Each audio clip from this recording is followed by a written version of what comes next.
Well, all right, all right, all right. Welcome, everybody. Another episode of Legends Sports and Amplify. We're here usually once or twice a week talking baseball history and Negro League baseball history and all those passions and pursuits that go along with it. We had a little hiatus last week because I got a little sidetracked. We'll talk about that in a minute. But so we had to reschedule, but I'm really happy to have back today SABR author, researcher, fellow Texas guy, Rick Bush. How you doing, man?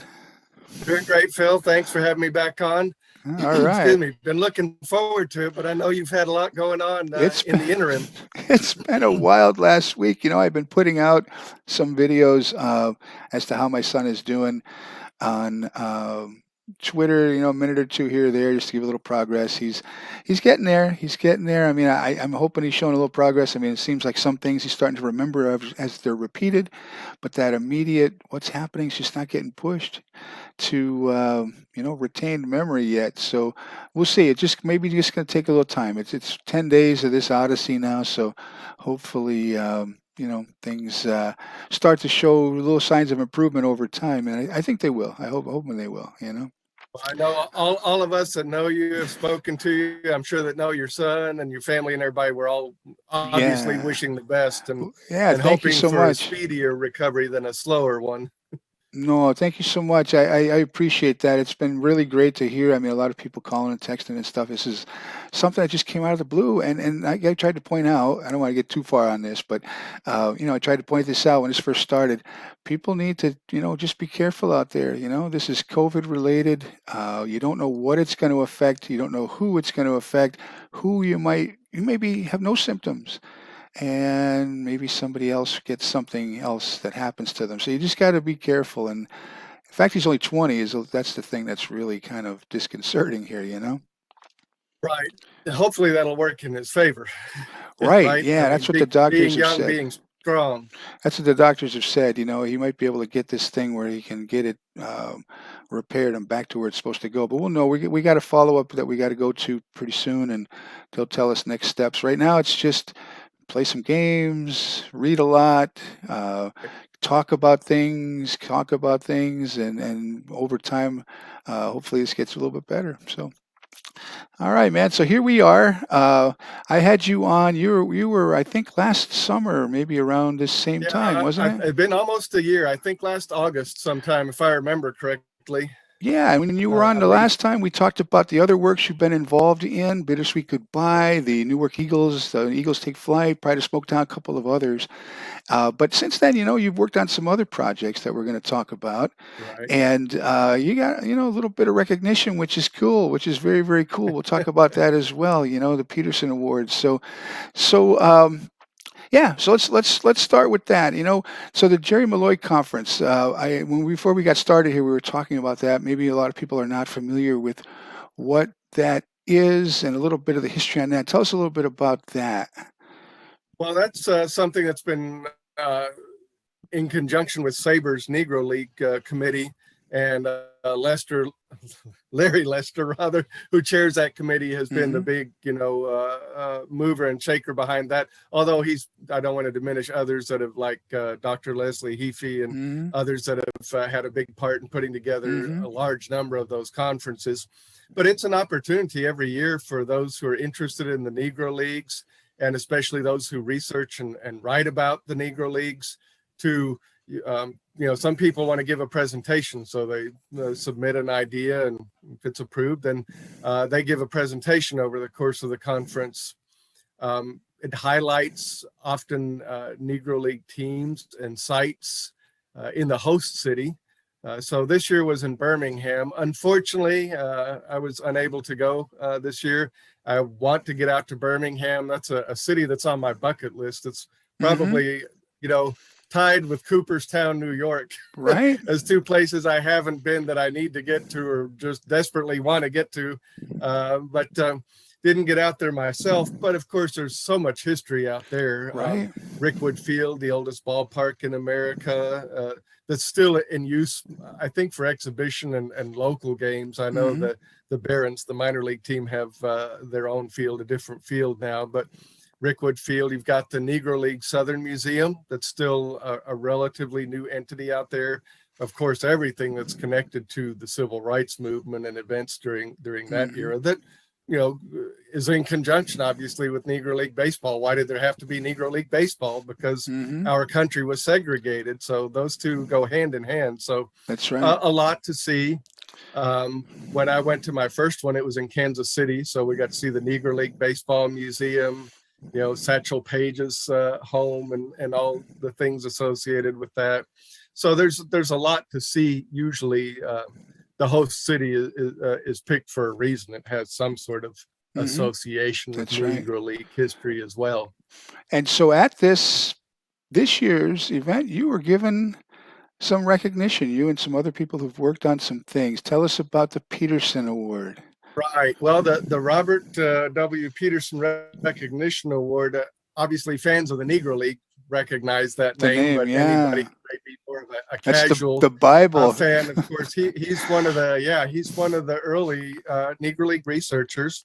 The publication of his book, Only the Ball Was White, That's was a right. landmark in Negro League research. Hmm. That's why the award is named after him. And the award is just annually given to a book. It's books are nominated, and then the vote goes out after nominees. And there's, I believe, three finalists. I think our previous book was one of the three finalists the year before, the book about the 35 Pittsburgh Crawfords. Hmm. And then last year's book on the 1942 Kansas City Monarchs Hmm. is the one that received that recognition now. When So the we've monarchs gone reigned, from right? nominated for one to finalist for another to winner. So kind of like a ball team, right? That keeps adding its draft choices and free agents, and finally hits the championship. But So who else? it's nice for everyone. So you were given it. It was Uh, like a co-award, right? There was who else yeah, was with it? Bill Nowlan, who's Okay. one of the SABR board members, and Bill amazes everybody that's worked with him because he seems to live in a parallel universe where days must be 48 hours long, and he accomplishes things. I've talked to other guys who have co-edited books with Bill, or been authors for a book he's co-edited or something, and you email Bill and you get a response usually within about a minute. Wow. If you ask him a question, he's got an answer. If you're looking for a resource, he knows somebody. And that's just from Cool. He was one of the co-founders of Rounder Records, so he's got a lot of connections from there. Just to tell a little story, this connects with the Monarchs book. We always try to think of, well, what are we going to submit to the designer for cover art? And we're having trouble thinking of something. And we said, well, those Monarchs jerseys from that year are really cool. A lot of people know those. And I said, well, Ebbets Field Flannel makes them, but I don't know that we want to, pay for one, just for to be able to take a picture for a book cover. And Bill said, oh, I know Jerry Cohen, the founder of Ebbets Field Flannels. He was in some other business that supplied something for Rounder Records, when Bill and his co-founders were still running that. And he says, I'll get in touch with him. And Jerry Cohen of Ebbets Field Flannels had someone make a jersey for us, send it to Bill free of charge. And Bill got photos of it, and we found a good one to use for the cover. But awesome. That's why I say, if you need a resource, Bill knows somebody. Yeah, I would love to. One of these days, I'm going to have to get. With. One of these days, I'm going to have to reach out to him, and I'd love to talk to him as well. It's just, I mean, he can talk all things baseball with awesome. you. Absolutely. Awesome. So the award, the certificate, he and I each got one. He was at the conference, but I thought he knew and was kind of letting this be a surprise to me when I got my copy in the mail from Larry Lester. But he said, no, I had to leave before they gave those out at the final banquet. He said, I got mine in the mail too and didn't know about it until then. Cool. But honestly, everybody that's worked on it, we're the co-editors, so we got the prize. But we have 2 associate editors, Carl Riechers, who's our fact checker, and been the fact checker for 4 of the 5 books. He was grooming another person who took over for one of them and did a great job for us on the Newark book as well, Rich Applegate. And Len Levin, who copy edits. He's the final copy editor for every SABR article. So Len is amazing too. And then we've got a sort of a core of people who are really interested in Negro Leagues research. If you look through the table of contents of every book, you'll see a lot of familiar names. But we try to get new members involved as well. And there are usually plenty of players and game articles, feature articles, the whole shebang that are included in each one of these books that we get new people involved too, trying to groom new researchers, new writers that are interested in the topic. So we've got a nice core, and then we've got other people who come and go as interested. Some people are just interested in a particular team or era or player. They may not necessarily want to write for every book. And then there are others, like I said, the sort of core that they're just interested in the Negro Leagues. And if there's a book about it, they want to hopefully be involved. So everybody that has just done a great job. And it's been a lot of fun to work with the fellow SABR members. But of course, just like I mentioned, Bill has a lot of resources. The rest of us, well, we might know somebody, but we might also track down people, family members, other researchers who may not necessarily be involved with SABR, whether it's somebody at a museum, somebody at a library, whomever. And there's this great spirit of collegiality, among fellow researchers, that most of the time it's extremely rare that you run into somebody who doesn't want to help out or do something in some way or another. Most people are really interested in the teamwork. I hear you. I've experienced that myself when I started reaching out to people. oh yeah, how about this person or that person, and they'd connect me with somebody. And you know why I'm doing these. It's just a kind of an effort to try to get the work of Right, people that have been doing this for such a long time out there again, because I guess it all depends on what your focus is, right? I mean, there are books out there that are overviews of Negro League baseball history. Maybe they right, touch on some of the high level players. What I've enjoyed about many of the books that I've read over the last couple of years are the level of detail that you guys go into on player bios, and yourself, Phil S. Dixon. Writes that same way. Wayne Moody's book is similar to that he just came out with about the Negro Leagues. To get into not just the high level guys and the high profile right. names, but there are thousands of these stories that are out there that touch on communities and teams that are there, and people can find these and find out a lot of cool things that make them go, huh, I never knew that about my hometown or my area, and that's Right, what makes these fun. exactly. Well, That, I'll give you an example of that. I have been an English instructor for a local community college, Wharton County Junior College, which I teach at the Sugarland campus, entering my 19th year full time oh now. wow, But oh the cool. city of Wharton is not very far removed from El Campo. Hmm. And this just goes to show you what you find out researching. When we were working on the Pittsburgh Crawfords book, there's a pitcher, William Bell, who played We for talked the about him, yeah. Crawfords that year, but was also a part of the Monarchs for a while. He pitched in the first two Negro League World Series ever.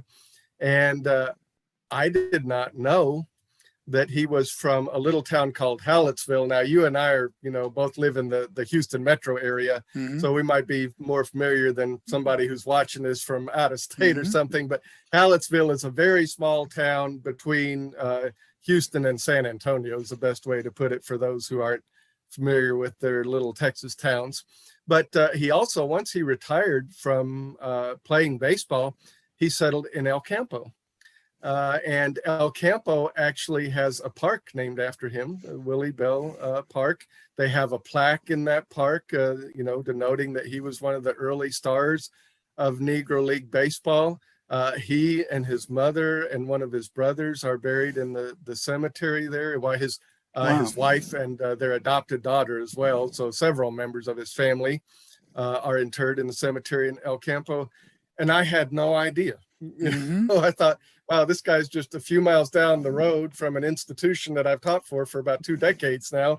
And I had no idea until, we put together that book. Very cool. And Very cool.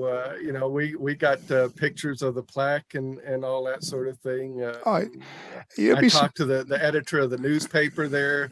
She sent me some articles from their archives and photos that we could use and that sort of thing. very cool. And there again is that spirit of collegiality too. Hmm. And for people who think it wasn't everywhere, it was everywhere. It touched everywhere. I talked to people. Um, I grew up in Scranton, Wilkes-Barre area, Northeast PA, right? And you don't think of that as being a hotbed of the Negro Leagues, or even remotely have any connection to that. But Scranton had a Negro League team. Clarence Williams, are you familiar with him? He was a player of the Cuban X Giants and several Uh, others, the Union Giants, several others in the early 1900s. When he was getting towards back end of his career, he player managed the Scranton. Boy, I can't remember what the name. It had a play on the guy who sponsored the team's name, but Scranton, PA, had a got Negro me League on team. that one right now. I could look it up. I put it out on Twitter because it's crazy. Everybody's like, "No way did Scranton, PA, have a Negro League team?" I said, "Yes, they did. Yes, they Well, did." And actually, they the state of Pennsylvania was a hotbed for sure Negro was. League baseball talent, absolutely, or going elsewhere and getting it if they didn't already have it on both sides of the state, really. Right. I mean, those Philadelphia, Harrisburg, that area with Hilldale and many of the Harrisburg Giants, some Even of the next door in New Jersey with Newark yeah, I mean, oh my God, it was a hotbed. Yeah, and people don't think of it that way, but it was. And so, what were they doing back in those days? Everywhere that they traveled, they were playing a barnstorming game, playing somewhere, and they came through a lot of little towns that most people would go, No, really? And I bet you if they went and looked, they probably did, or pretty close anyway. So what do you? So these latest two, there were two that came out this year, right? There was not. Well, actually, the Monarchs book came out. We usually shoot for one a year to coincide with the Jerry Malloy Conference. So the Monarchs book that received recognition I think it had just come out when we talked last year, about a month earlier. But at the beginning of this June, so a little over a month ago, our latest, to coincide with the Malloy Conference and later in the month, was about the 1920 Chicago American Giants, and we chose them. Maybe we're a little off on the years we picked sometimes. This would have been the year to publish the 42 Monarchs, since it's the 80th anniversary of that championship. And a couple of years ago, maybe we should have come out with the 1920 American Giants. But of course, at the end of 2020, in December of that year, was when Major League Baseball came out, and said, we are now recognizing these 7 years, these 7 different Negro Leagues for these particular years. Don't want to go over every league and year at the moment. People can look that up, but we're recognizing that those were major leagues, and we are incorporating, their statistics, their team records, everything is now going to be part of the official record. And so we thought, well, the first of those leagues and the first champion of those leagues was the 1920 Chicago American Giants of the original, Negro National League. That was Rube Foster's brainchild, but he was the mover and shaker behind founding. And so we thought, well, that'll be a good book to do in light of that announcement. We can't put one of these together in a couple of months. It takes us about 18 months now. We have got it down to a pretty good art form, that in about 18 months we can get one of these put together. So from that announcement, then in December 2020 to its publication in June this year, about 18 months, right? So we got that out, and that was an interesting book, of course, to put together. It was the earliest that we had gone out of any of the teams. Prior to that, the earliest year was the 1935 Pittsburgh Crawfords. So we were going back another decade and a half in time, another different era, not just a different team, but a different era. And that was interesting to explore from that standpoint. And, so the book includes an article about the founding of that first Negro National League, a history of the Chicago American Giants. We've got a complete timeline put together of all the games possible. Now, that's Bill Nowlan's pet project, or has become so since the second book. He likes to be the one to try to put together, and we do as complete a timeline as possible. And there you see some of the frustration sometimes of trying to research the Negro Leagues. Is sometimes you'll find an article, maybe it's just an advertisement, but maybe it's even an article about a barnstorming game. Here you've got a major league team like the American Giants, but they're barnstorming, they're playing some local team, whether it be a Negro League team or even not necessarily, right? It could be a white team, could be just some local town team or business team or whatever, whomever they were playing. But you'll find an announcement for the game, and then you can't sometimes find a follow-up article. And so then you have this conundrum, well, did the game take place? Right. Did it get rained out?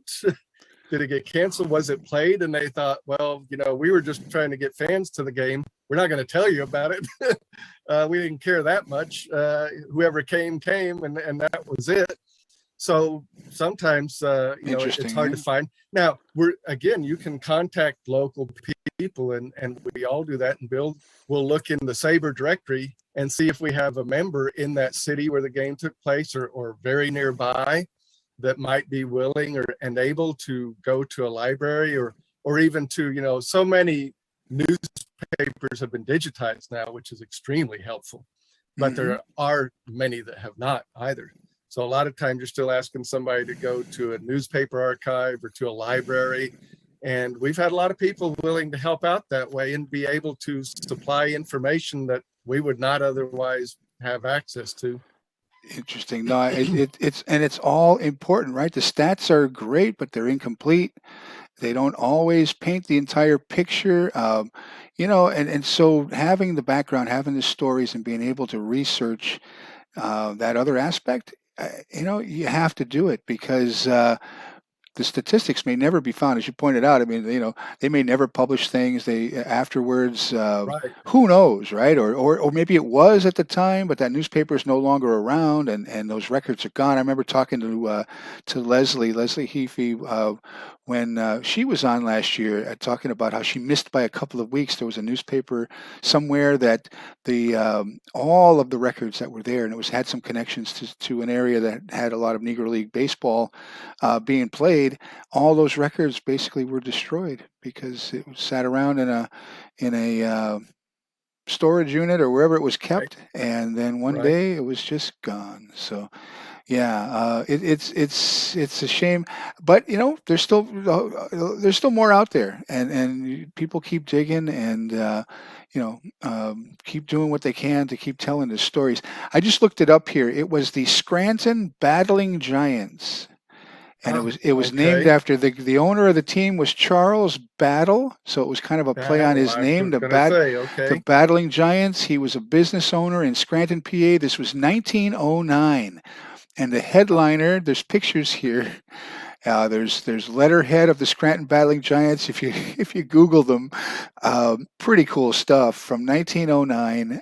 Waxy Williams, Clarence Williams was their player manager, and he was a longtime player in the Negro Leagues in that back in the late 1880s, 90s into the 1900s. So Scranton had a Negro League team. Yeah, most people would Well, never it was believe it. like a lot of small towns that had minor league teams, or Hmm. excuse me, that again had town teams. I remember I've got my brother gave me one time a set of the recordings that Larry Ritter did, the actual Oh wow. recordings of his interviews, for the Yeah. players he talked to for the glory of their times.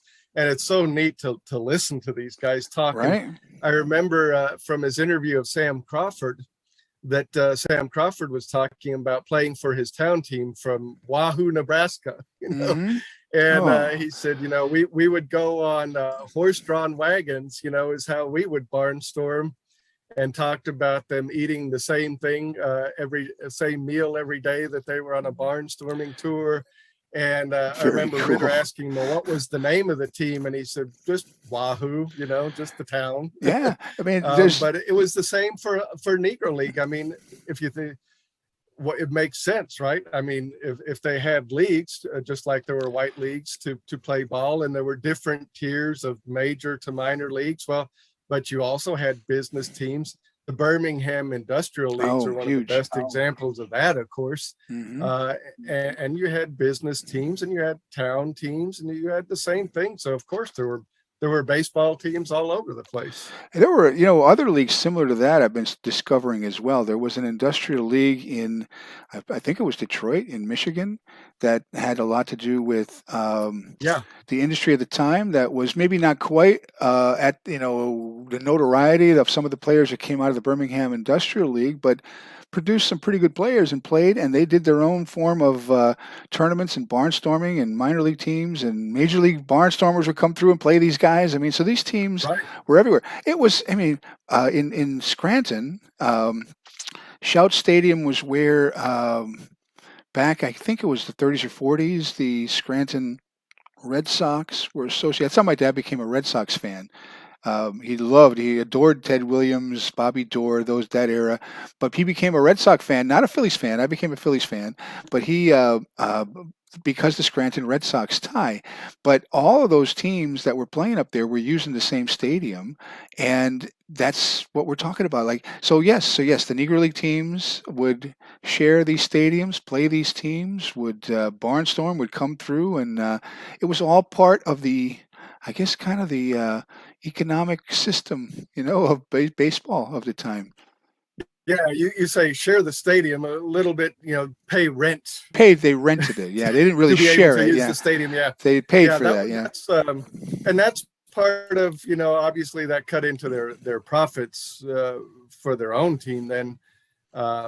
is extremely rare for a Negro League team to have a stadium. That's why Gus Greenlee was able to make such a go of it with the Pittsburgh Crawford Sure. for a time. Boy. Of having Greenlee Field, his own stadium that he had built for the Crawfords. And then it was torn down like within just a short number of years when you think of the stadium. It's just Crawford, crazy. like I said, for a time there, they had a lot of money, more money, because they had their own stadium. They didn't have to pay the rent. The profits were his. But then when the Crawfords were raided, especially by Rafael Trujillo, right? The Dominican Republic dictator, I think.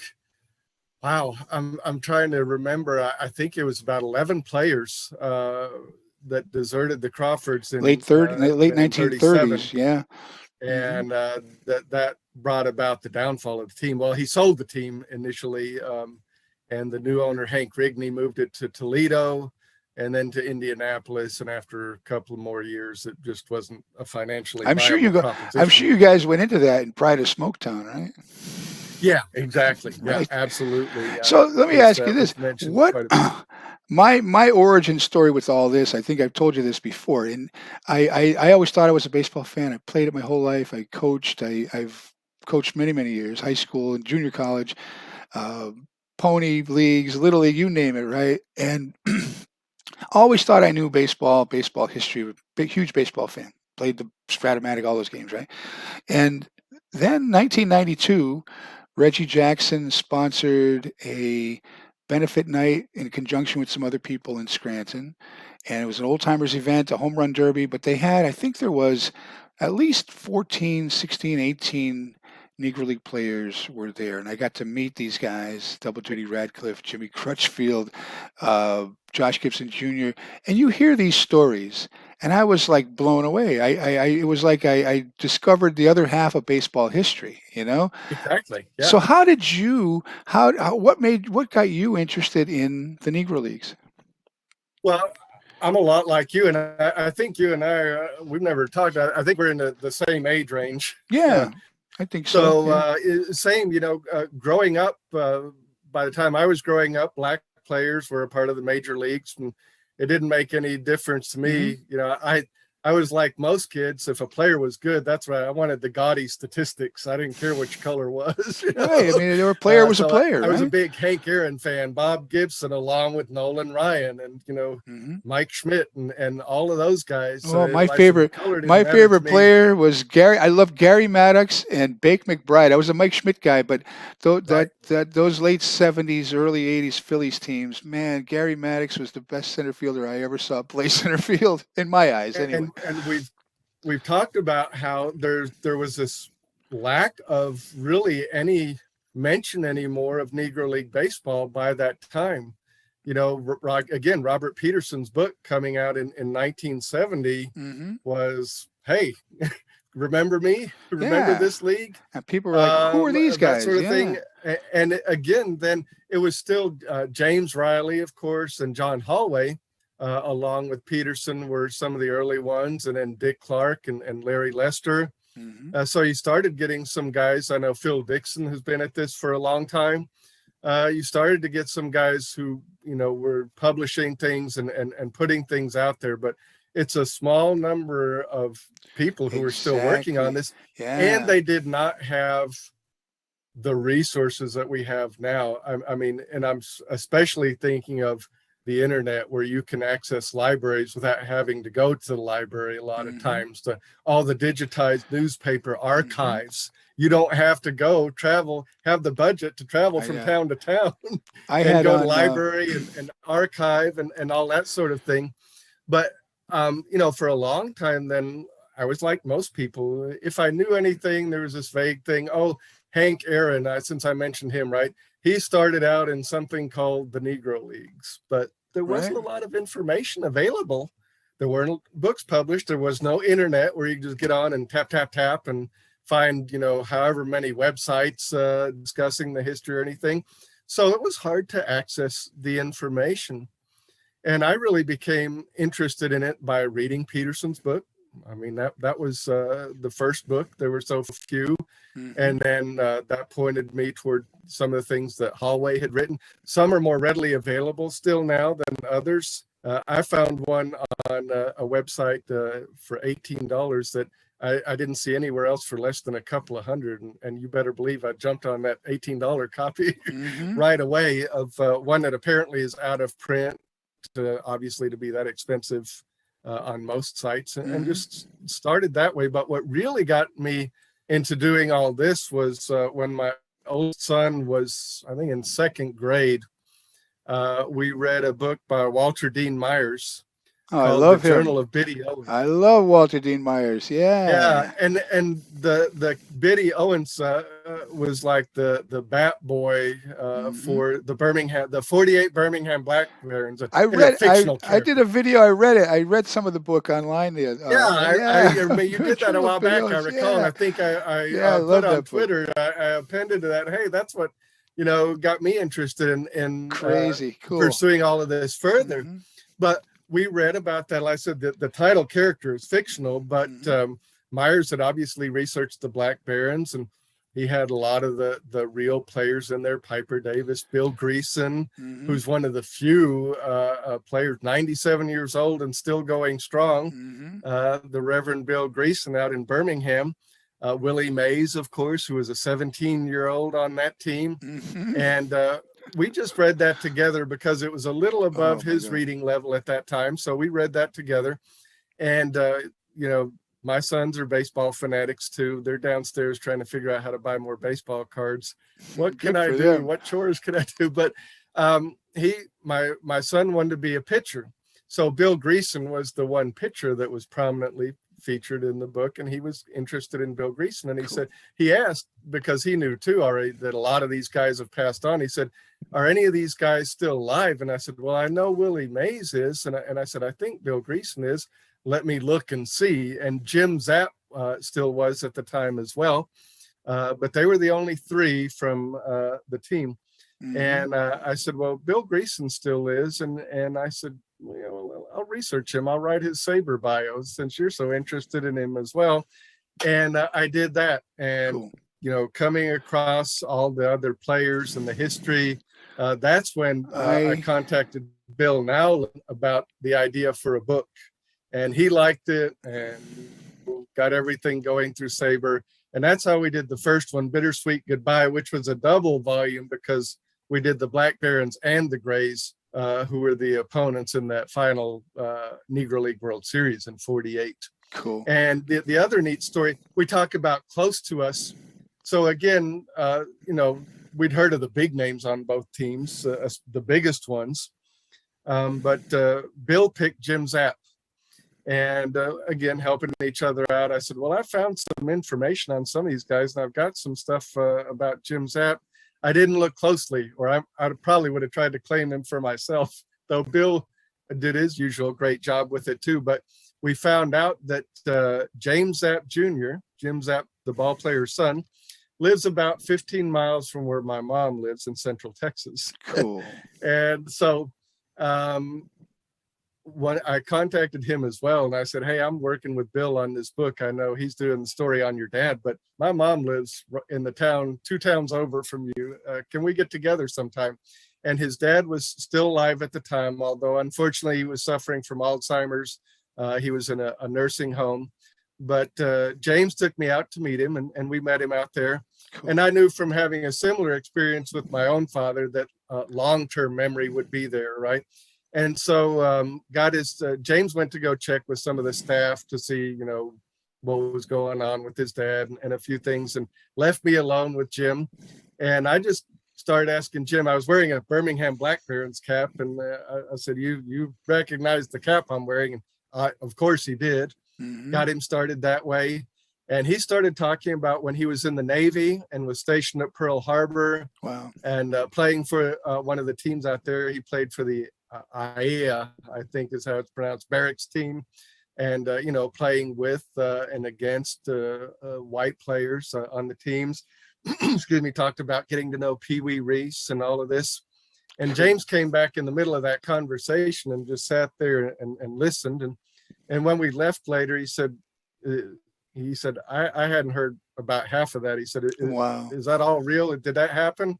I said, yeah. I said, Reese was out there. I said, I know he played ball out when he was stationed out there before he got sent Very cool. out into the Pacific, into the combat zone and that sort of thing. I said, all that, that happened. And James has done some more digging. He's found pictures of his dad, from his days in the Navy in Hawaii in the uniform and that sort of thing. And unfortunately, Jim Zapp passed away just 3 months later. But James and I have gotten to know each other. We stay in touch.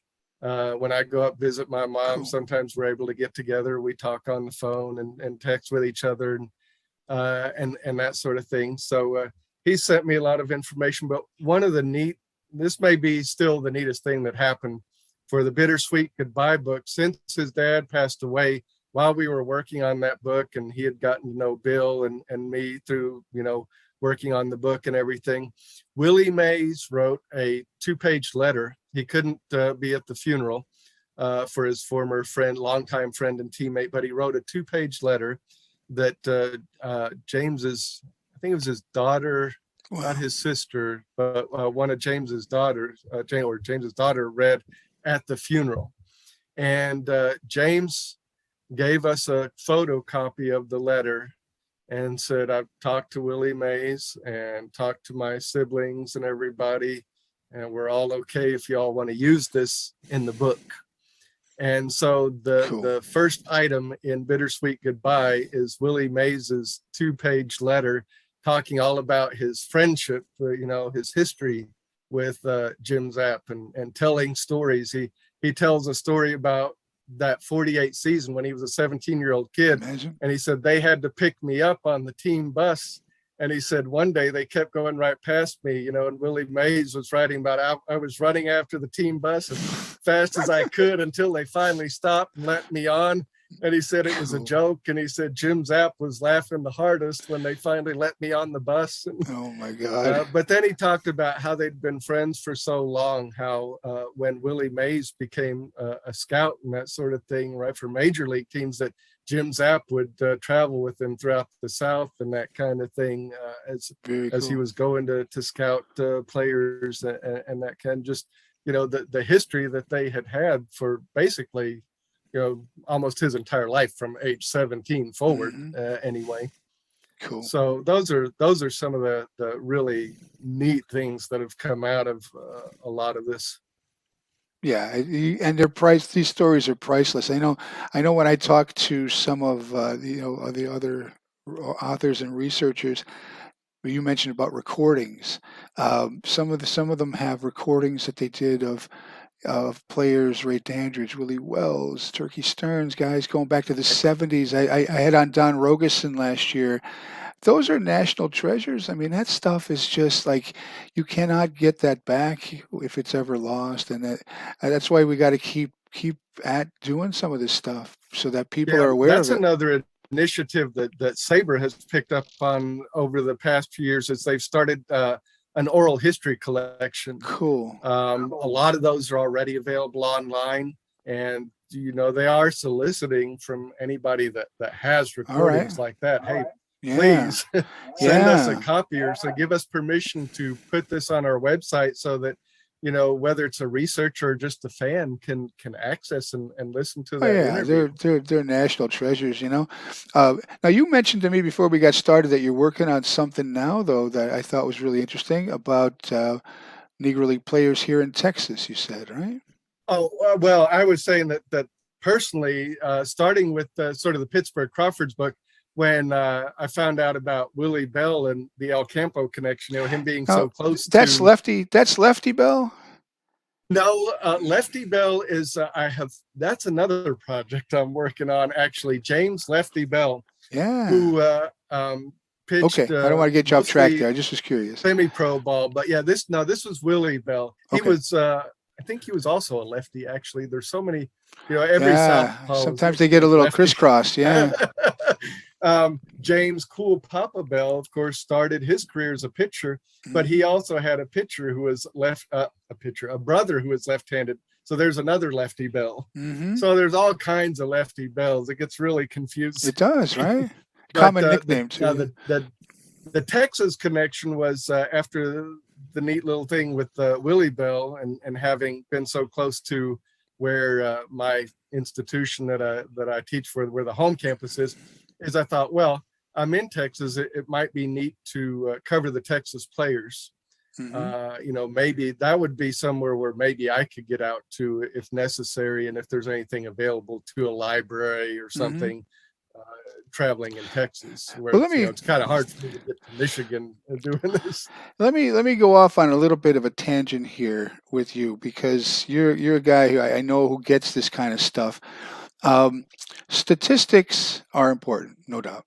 However, while we have a lot of them, they're not complete, and sometimes they may paint a picture one way or the other, right? I mean, there's guys I've come across that literally have 2 at bats listed in known statistics, Right.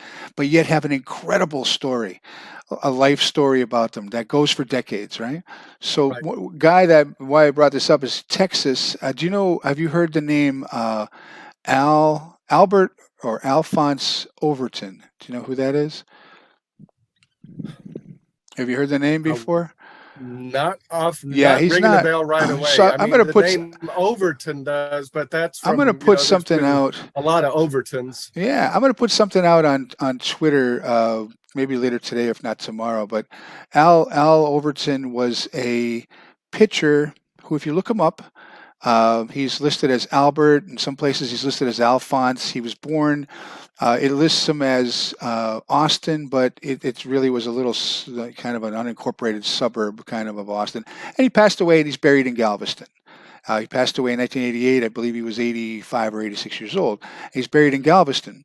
A lot of history in Galveston too for baseball and Negro Leagues. Yeah. But this particular guy, if you look him up, you're going to find a handful of innings over 4 seasons scattered, like 1935 and 32 and 40 and 41. When he played for the so-called major league team. Well, briefly, I mean, there's some Mexican, there's some, no, not necessarily, right? Because there's statistics there showing for the Louisville Gray Sox, which were Louisville Grays, which were a kind of I guess the AAA, level of the Negro Leagues. Plus, he played for the Philly Stars, and he played for teams in Mexico. But it's 4 seasons between 1932 and like 45, right? But yet he was born in 1903. So just like we're talking about with the Negro League players, he didn't just spring out of the earth at age 29 and start playing baseball for the Louisville Grays in 1932. He was doing something all those years, probably from when he was a teenager, right? So he probably started really playing his semi-pro or pro career probably more closer to 1920 than 1932. And then I found an article in a newspaper about he actually pitched for the Portland Rosebuds for that. That was a very short-lived team. The ill-fated, the 1946 West Coast Negro League. So that meant he was born in 1903. He pitched all the way till at least 1946. And probably started his career somewhere around 1920. So this guy had a 25-year career, of which there's only a 1-4 record of a handful of innings in 1932, 35, 39, and 41 or something, right? What was he doing all those years? He had to be doing something.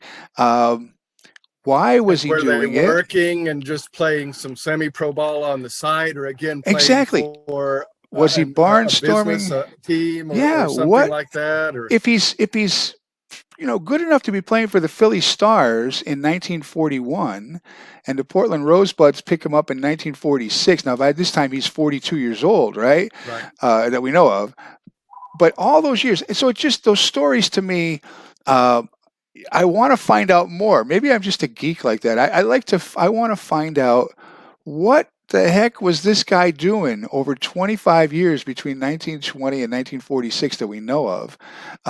There's got to be somebody, right? He died. He's in Galveston. He's buried in Galveston. I bet you he's got family down there. I'm gonna see if I can find out more about this guy, because it's interesting that you mention him, because for the 42 Kansas City Monarchs, since I said I try to pick out the Texans and write about them just because of the connection to the state that we live in here. But there was a player for the 42 Monarchs, a pitcher, Norris Phillips. And not much is known about him, but he was from Rosenberg, Texas, which again, right down the road. I mentioned that I teach in Sugar Land. Rosenberg is right down the road, less than 10 miles down the highway from Sugar Land where I teach. And it's another one of those things of I was able to trace some of his family history, but not where he started playing ball. And it's like you said, he signed with the 42 Monarchs, a team that became champions, Negro League World Series champions. So where was he playing ball that the Monarchs discovered him? Exactly. Likely the Monarchs played against some team that Phillips played on and were impressed enough by him that they signed him. He didn't play a big role on that team, but he did play a role. Yeah. And he played for the Monarchs, I think, for another 2 years. He had some control issues. He walked about as many people as he struck out, that kind of thing. A short-lived career, but he then moved out to California, still during World War II. So I think he pitched for the Monarchs 42, 43, and maybe 44. And after the 44 season, or somewhere during the 44 season, that was the end of his career. He moved out to California and was working in the shipyards out there, building ships for the Navy, and eventually moved up to Portland, and presumably was working in the shipyards there for a while till he joined the Merchant Marine. Found that out. Then another interesting, these little things you find out, like I said, that everybody's got a story. So he goes out and makes a living now, supporting the war effort, and then joins the Merchant Marine, makes that his career. But he also turned out became engaged and married a white woman. And they were living they settled in Portland, but I think she was from Washington. And I looked up, I'm trying to remember exactly what was what, but the fact was she was from Washington, but they couldn't get married in Washington because Washington still had laws against interracial marriage. And so they wound up, or was it the other way around? I'm trying to remember now whether Oregon he lived in Portland, and Oregon still had, one of the two states had laws against interracial marriage. They had to get married in the other state. I think I had it wrong. Oregon, because he lived there, still had the laws against interracial marriage. So they got married in Washington and settled in Seattle. That's what it was. I got my facts straight again there. So they were living in Portland, couldn't get married there, had to get married in Washington where it was legal. Interracial marriage was already legal, and then settled in Seattle for the rest of their life together. But that's one of those things that we don't really think about, but it wasn't until the late 60s that the Supreme Court struck down laws against interracial marriage, right? Loving. Yeah, it's not that long ago, right? The Supreme Court case. That's right. I think that was as late as 1967 or something. It wasn't that. It really wasn't. It's in my lifetime. It's so that's But one of the things, the reason I made that connection too was there are certain sources that allege that Phillips was a member of the 46 Portland Rosebuds.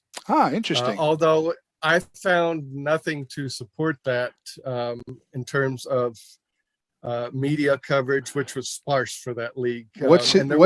What was his name? Monarchs.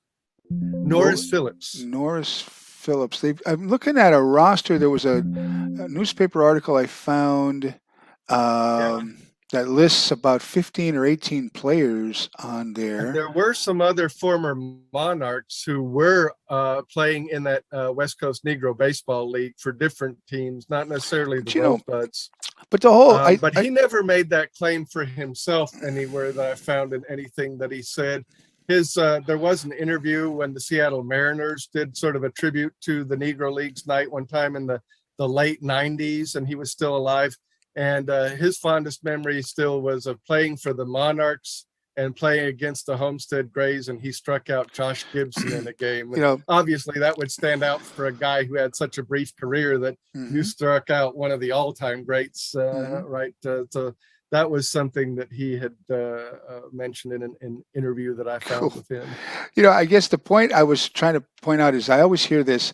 Well, the Negro Leagues. There are many people. Why I put that out on Twitter this morning about the people. Well, at least they finally came around to say there's a lot of people. I just read an article this morning about someone who had other views in the past about the Negro Leagues, but now all of a sudden they're all on board now, right? Because of whatever reason, right? But probably because it's in the news a lot now. But anyway, the interesting thing about it is that statistics are very important. Yes.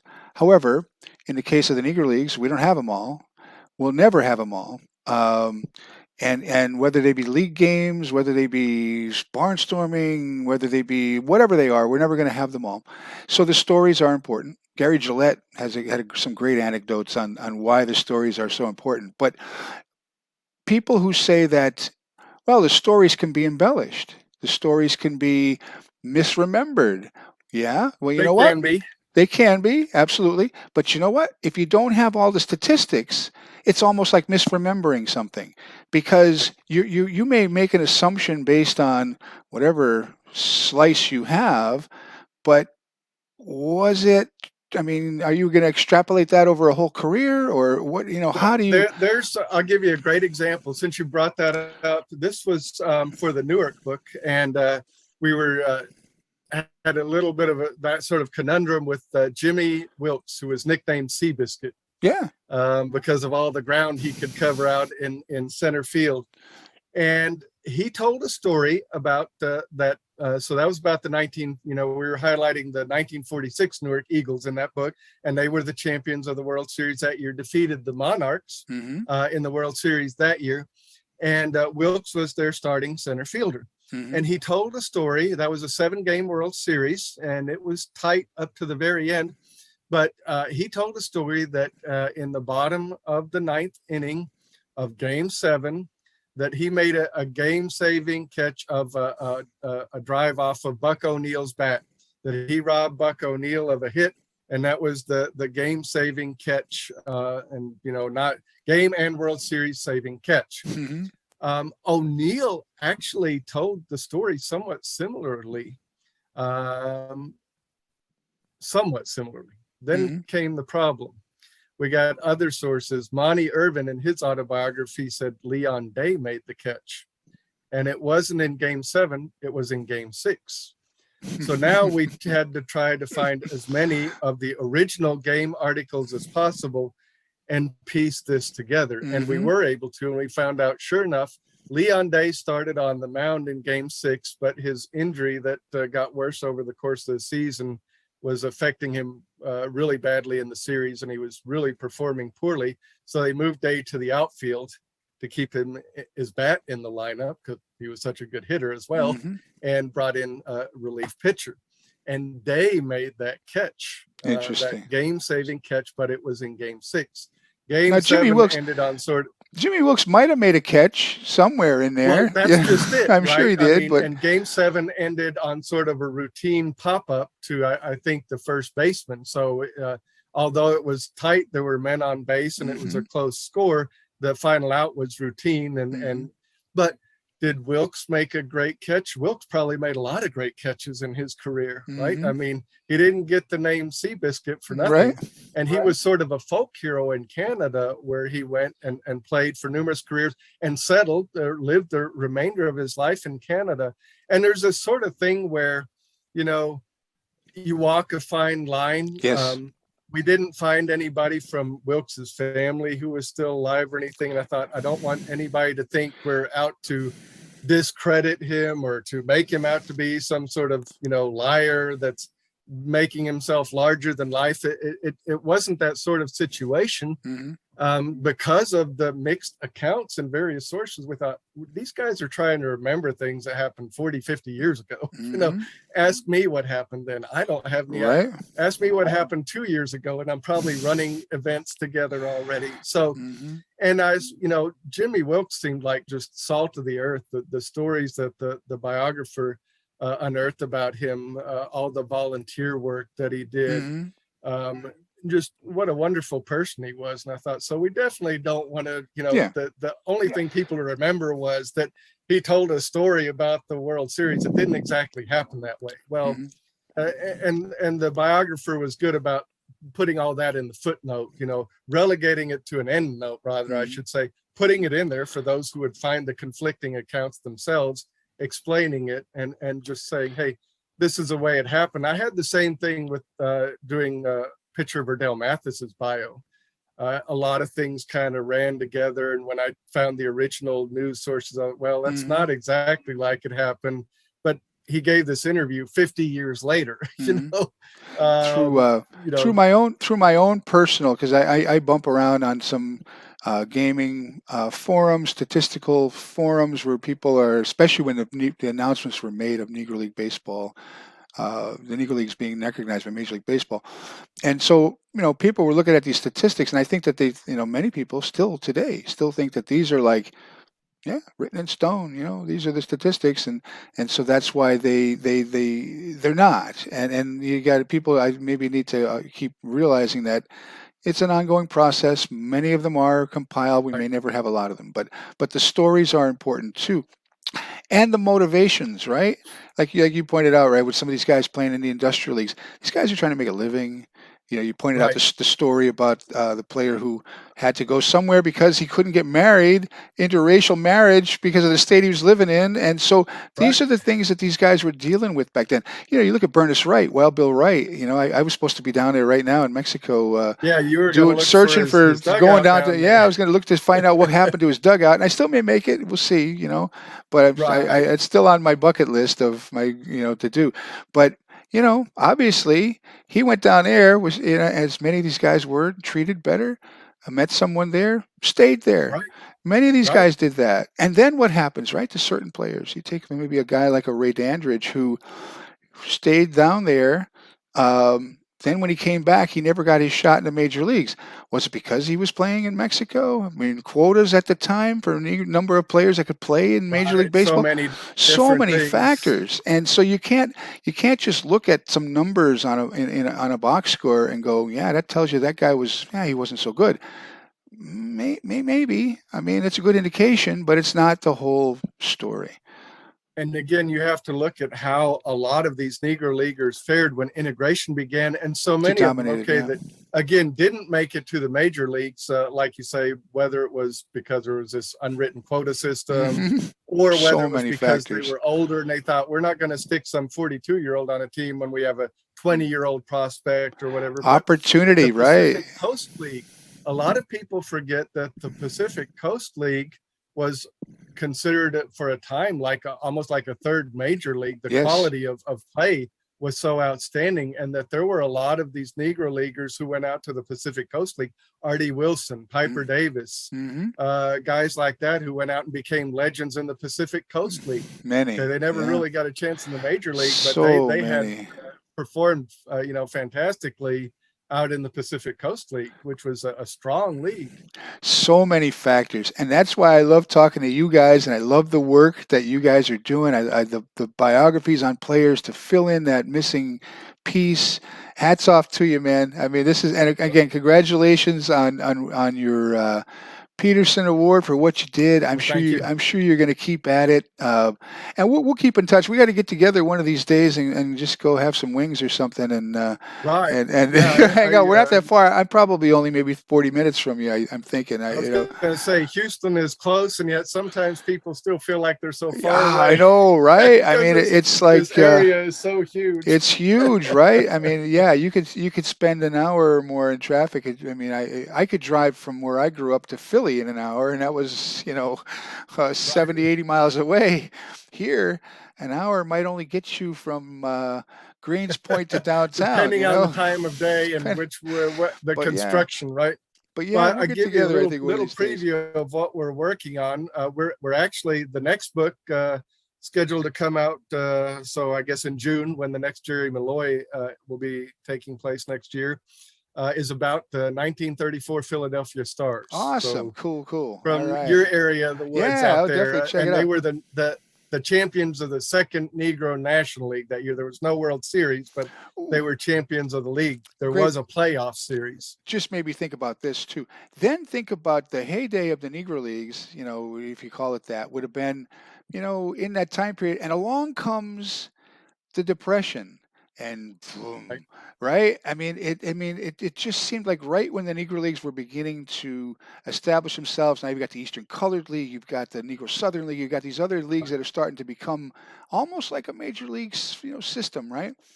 Well, And those are all part of the leagues that are acknowledged as such yep. now, And then depending upon the along season. comes the Great Depression, and boom, things changed. The factors changed. Leagues folded. Teams went strictly Right, barnstorming. Independent never played in a league. Homestead Grays did that for years. They didn't play. They didn't play in a right, league. In a league, they played league teams in barnstorming games, but they didn't right, play. right. So many things that you just got to kind of wrap your head around all that, and tell the stories, show the stats that you have, and caveat them that this isn't complete. These are the stories we have, just Right. so people can get the flavor. They need to hear all those different inputs. Well, there's a lot of stories, like you mentioned, beyond the big name players, the guys Oh, that are in the Hall of Fame and all that thousands sort of of them. thing. Now, so many players, and a lot that we have resources now that people can research, like I said, without you having to have the budget, right? To have a publisher and having an advance Yeah, and you. being able to travel and do this and that. You have a network of other researchers that you can contact, but all the archives. So I'll tell you another story of another Texan, Leroy Grant, who is a member Hmm. of the 1920 Chicago American Giants, who is their first baseman.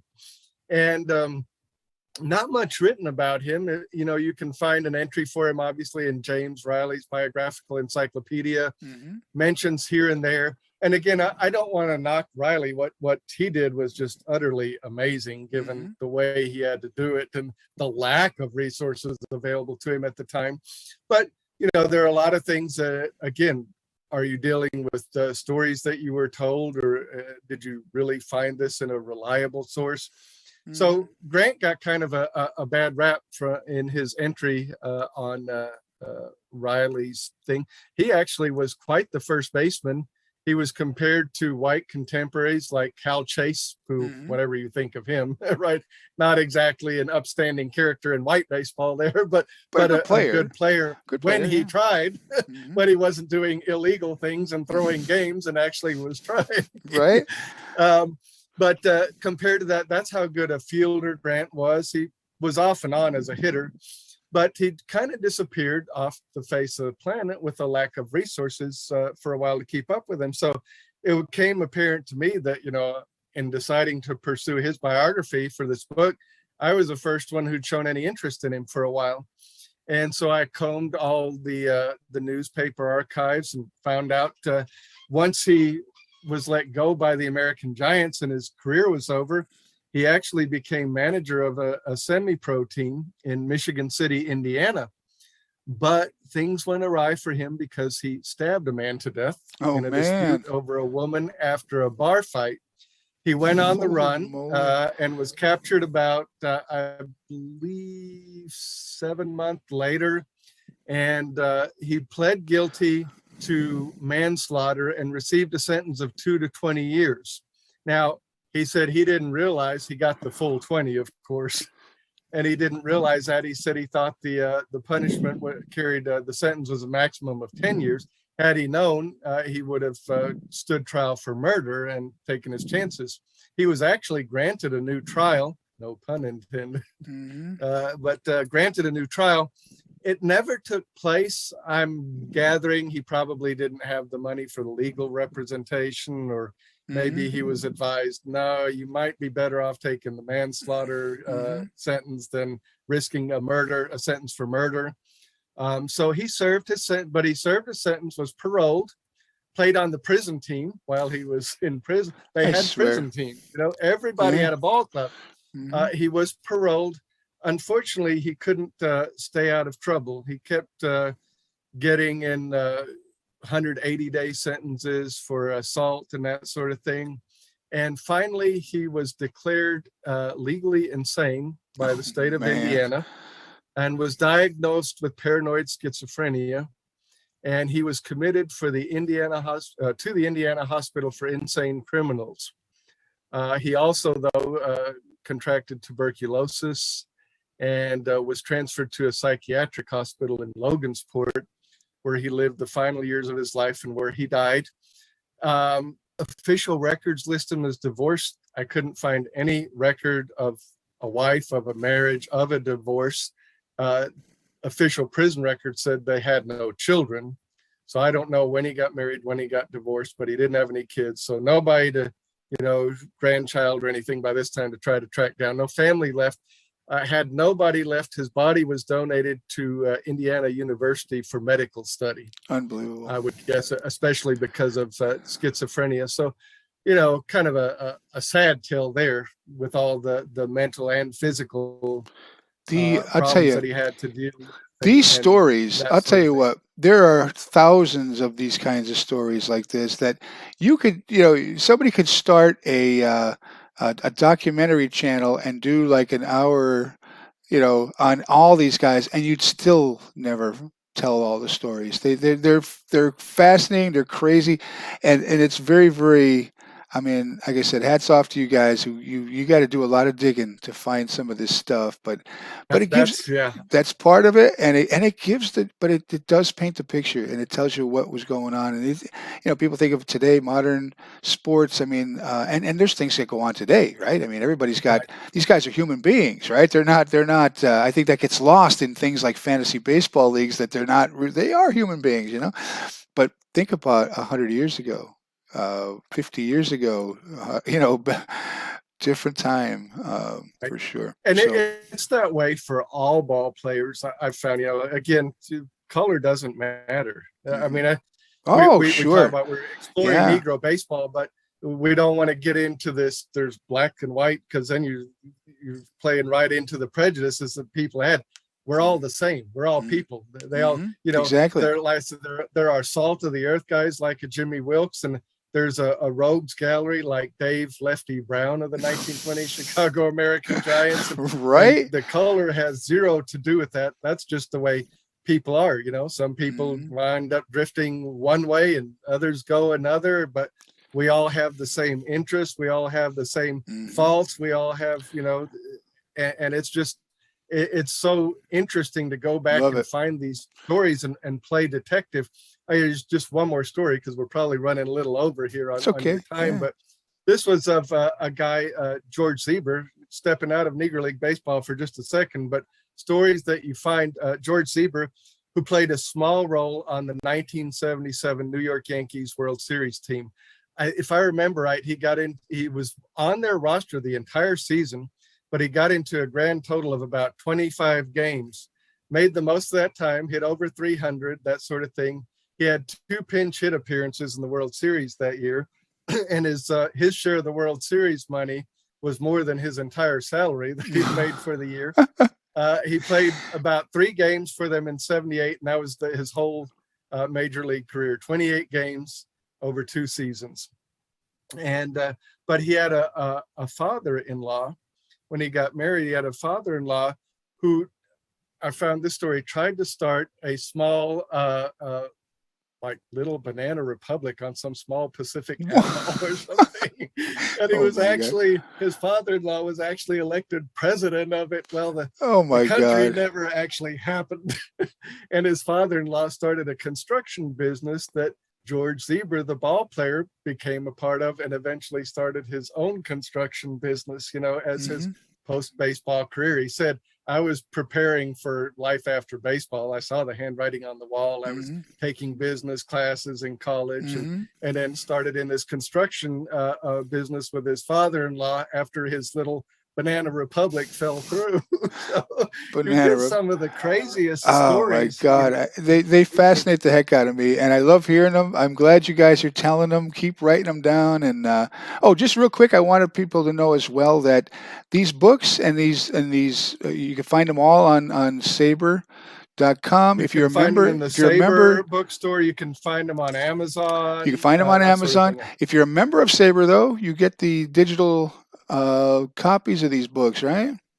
Right. Yeah. The digital copy is free. And if you're a member of SABR, you can also order through the SABR bookstore then order the book at half price. Yeah. So So I that's mean, an there added benefit. is a wealth of knowledge and stories that people can check out. I love reading about them. I know you post a lot of every day about the Saber bios that are out there on players, and it's just Right. Yeah. you know, A little shameless self promotion, but also the no, others it's that other okay. people have written. It does. If somebody Yeah. has mentioned something, it doesn't have to be by me. If I No. know there's a Saber bio, hey folks, look at what people are researching I and love writing about out there. my favorite type of books to read are historical fiction, like the kind written by you know, the Sharas, Jeff Shara, Michael Shara, Killer Angels, all the books about the Civil War. And then his son went into writing all the Right. books about Korea and World War II because they are historical and I mean, they are incredibly well researched, but Right. they are written like a novel. So is all the dialogue for real? Is all that stuff real that's going on? Maybe, but it's filling in a gap and it makes it more enjoyable to learn about when you're doing that as opposed to just names and dates and, Right. facts and figures, and that's why the stories you guys do are so much fun because it gives that background to these guys and makes them more human and brings stories home and it makes them relatable in a lot of ways, because Absolutely. people, yeah. So man, this was fun. I appreciate your time again. We got a little delayed last week, but we'll do this again sometime. You guys are always working on something, so we Got will. something going on all the time. At least we're Yeah, trying to keep it that way. yeah, man, it's fun. And yeah, like I said, we got to get together. So don't go away. I'm going to sign us off, but I do appreciate your time. Well, again, thanks for having me on, and all the best to your son and All the right, thank family, you, and full and speedy recovery for him, I hope. thank you, man. All right, bye bye.